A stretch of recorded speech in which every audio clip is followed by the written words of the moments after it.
Let's talk about an important topic: courtesy. Courtesy is not weakness and it's not old fashioned, neither it's optional. It's power in restraint, grace in motion, character revealed without saying a word. It is very important.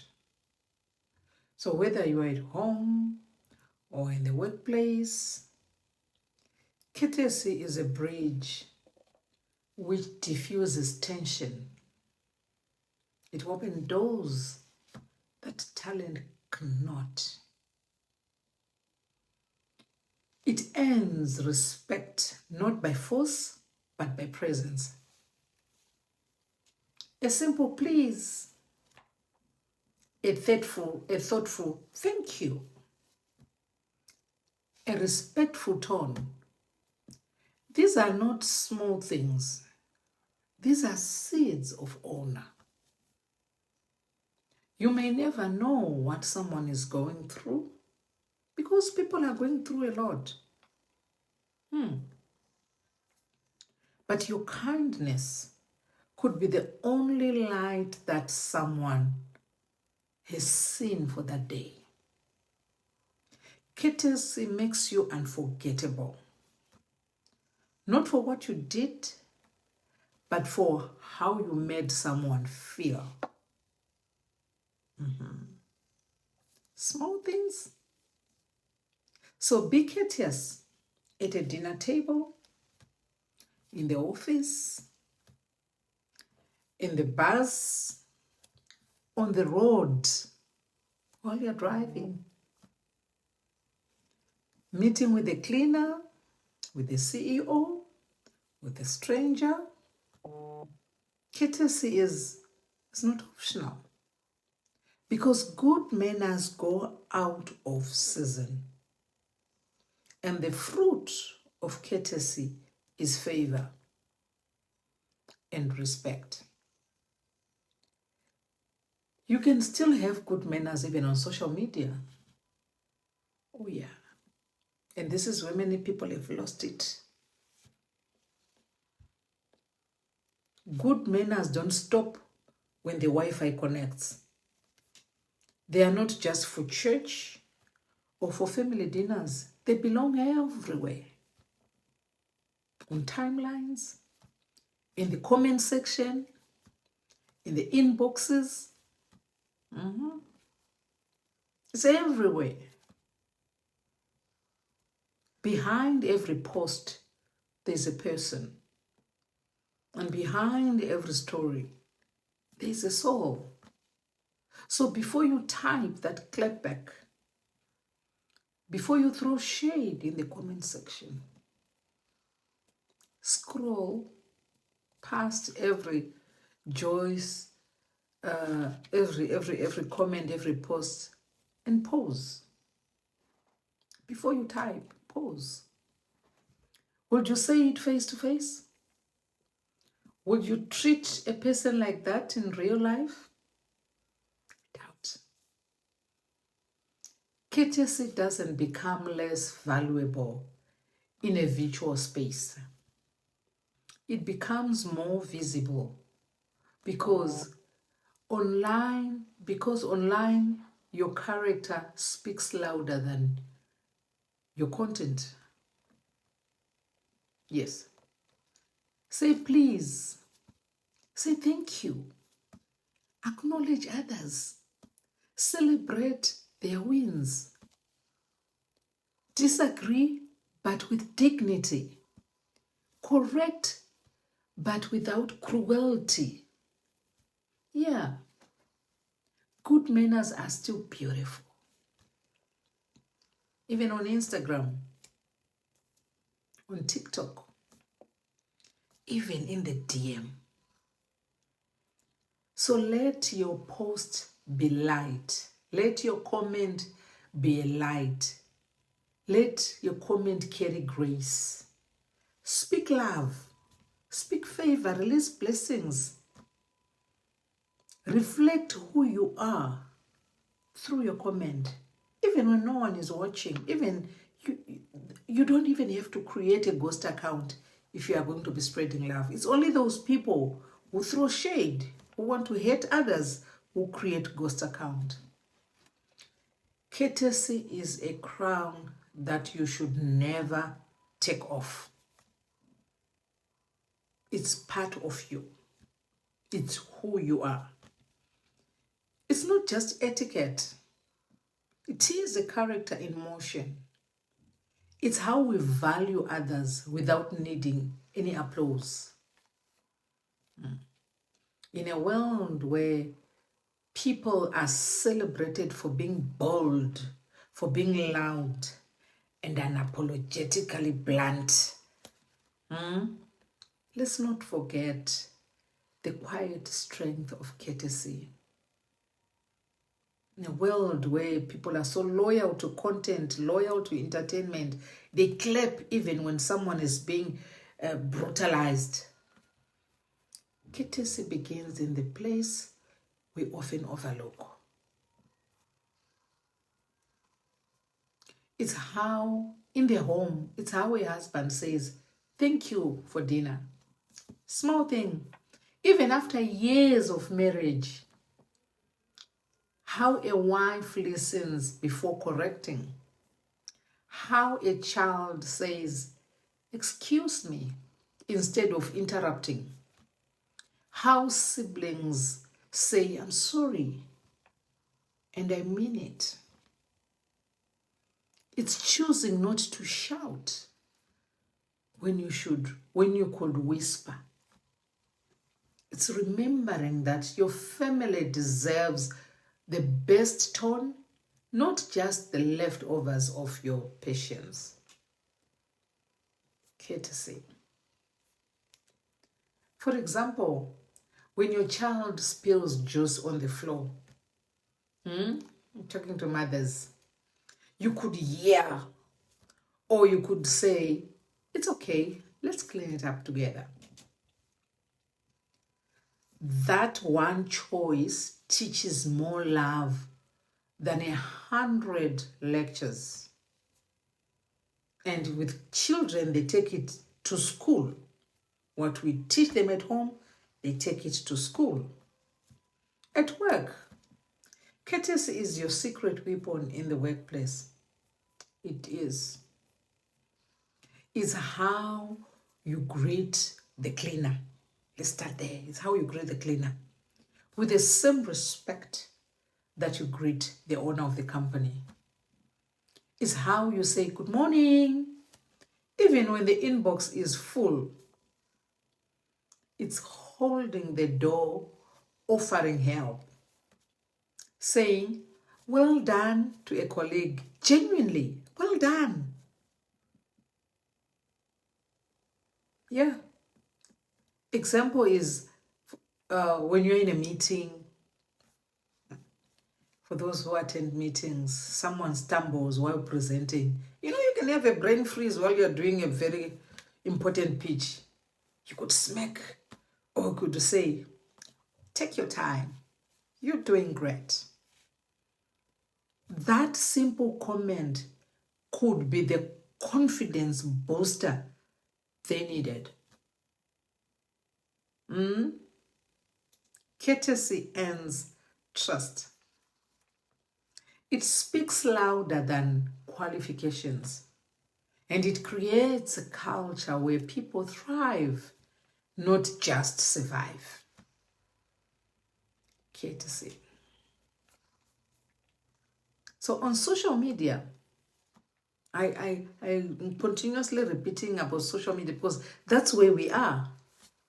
Even in the digital world, where filters are flawless and opinions are fierce, courtesy still matters. Behind every post, there is a person. Someone's daughter, someone's father, someone who might be going through stuff. We're living in a world where people are so happy on social media while they are breaking in the inside. It's okay to disagree, but not to disrespect. It's okay to have different opinions, but not at the cost of your compassion. For example, you see a post you don't agree with. I see a lot of them that I'm like, oh. So instead of typing, this is nonsense,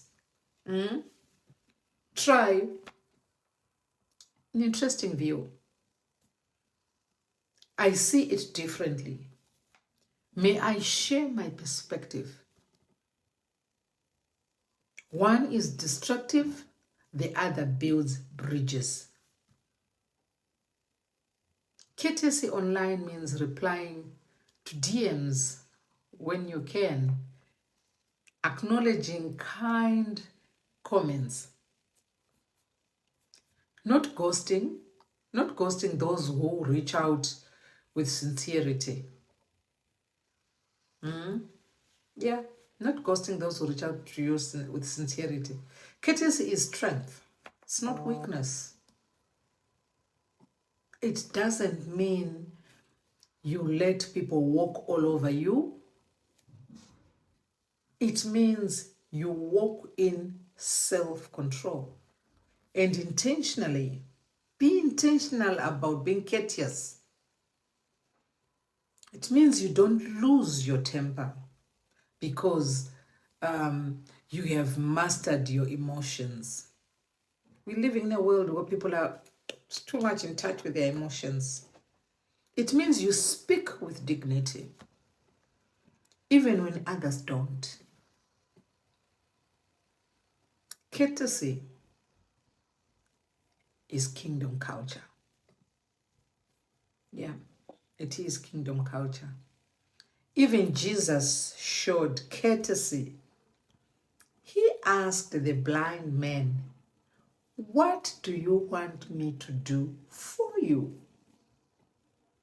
He didn't assume, as much as he knows it all, but he was teaching us, you don't assume. He listened and he responded. You can be cold and still be courteous. You can be in the high office and still be courteous. You can be anointed and still be approachable. Let it be said of you, that woman made people feel respected. That man treated everyone with honor. Let it be said of you. That leader was firm, but always kind. That Christian didn't preach love, she lives it. What you say and what you do should wear courtesy like a crown in your home, at your workplace, on your timeline. Let it be the fragrance that you leave in the room, the tone in every text, the grace behind every post. Because the lights go off and the titles fade. People won't remember everything you said. They won't. But they will never forget how you made them feel. Let courtesy be your legacy. Be known for courtesy. Even when you are approaching people in their DMs, wear courtesy. Hi, Sister T. How are you? My name is XYZ. I'm reaching out to you in regards to ABC. Many people say to me, I don't respond to messages. I do. Of course, I have got time constraints, but I've always said to other people, I could not resist responding to your text. The way they package even their story, the way they reach out to you,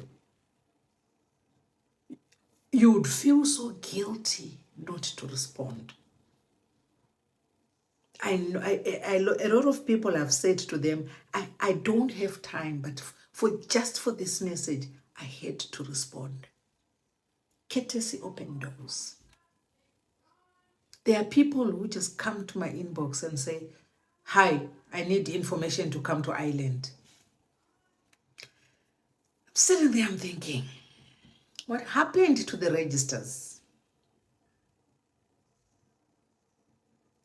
But again, it's because I have learned that courtesy is a two-way street.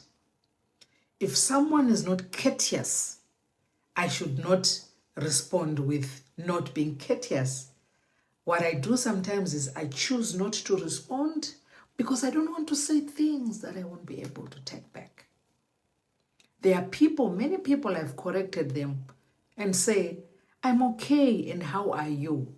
They just go straight shoot in their story and they forget that they're talking also to someone. Hi, sisters, how are you? My name is so and so, I'm reaching out to. Then I'll say, hi, so and so, how are you? That's a balanced ecosystem. The fact that I assist with information does not, I'm looking for a better word, does not give someone or anybody the entitlement just to speak anyhow. There are people who just come to my inbox, how much is interview coaching? I'm sitting there, I'm thinking, interview coaching, I can't really put a price on interview coaching because I'm talking about lives being changed. We can only talk about a token. So the fact that you want to pay a token does not give you the entitlement to speak to anyone anyhow. These are small issues. My daughter always laughs at me when I say, now we are talking life principles. These are small things. There are people who would send a DM now and I would respond. The courtesy in that DM, the sincerity in that message. And it's not everyone that I charge. Some people, I just tell them, it's okay, here's the information. You can tell by the genuinity in a text. Courtesy is a crown that you should never leave. On LinkedIn, hi, XYZ, my name is ABC. I reckon we are in the same industry. I was hoping we would connect and share ideas. I'm looking forward to learning from you. That's a LinkedIn request I'm talking. That's a nugget for a LinkedIn request. You don't just send your LinkedIn request. Why should people connect with you? What do you have to offer? There are millions of people on LinkedIn with higher qualifications. Why you? It's because of your sincerity, your courtesy. Hi, my name is XYZ. I'm reaching out to you. I reckon that we're in the same industry. I'm looking forward to connect with people of like minds. Grease the palms. I'm looking to connect and learn. I read someone's profile, highlight their strong points, give it to them to show that you have made an effort. LinkedIn is a topic of another day. There are many LinkedIn requests that I decline. No. But I'm saying courtesy is a crown that you should never take off. Learn to say thank you. Learn to say, I'm sorry. You can still open the door even if you are a lady. You're living in a world where ladies think things should just be done for them. You can still open the door. Unless if he says, oh, no, don't worry. You can say, it's all right. You can still say good morning to a cashier. Good morning. How was your day? I'm so proud. I've taught my son that every morning, he should come to my bedroom and say good morning. The reason why I engraved that in him is because I feel it's a good thing. It's a good thing. I'm preparing for his wife. You don't just wake up in the house as if you're undertaker. Then you continue business as usual. You should hear him say, good morning, ma, how are you? I'm okay, Nenyasha, how are you doing? I'm fine. Did you sleep well? Oh, I slept well, my boy. Did you dream of me, Nenyasha? Ah, mama, I didn't dream of you. I said, I wasted blankets. Tomorrow, please dream of. It sets a tone for the day. These are small things. Imagine his wife. My Makoti will be so proud of me to say you taught my husband so well. Yes. So courtesy is key. When you come from work, how was work? Even when we come from church, we are in the house, we've just dropped our bags. He will still come, ma, how are you? How was the service? I'm like, but that one I didn't teach him. He taught himself. How was the service? I'm like, the service was so good. How did you find the service? He says, oh, the service. I'm looking at myself. I'm like, a 12-year-old, what was a powerful service? But what am I saying? I'm saying courtesy. Courtesy is key. I am Amazing Grace.